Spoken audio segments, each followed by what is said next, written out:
Shapes in Photoshop. Design Boost Rocket Asterisk. 1. Create shapes. Use shape tools, rectangle, circle, etc. 2. Duplicate and edit.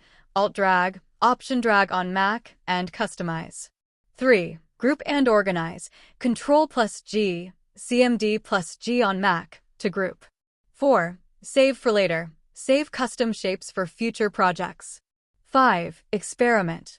Try Pathfinder for complex shapes. Quick uses asterisk. Logos and icons asterisk. Design with shapes.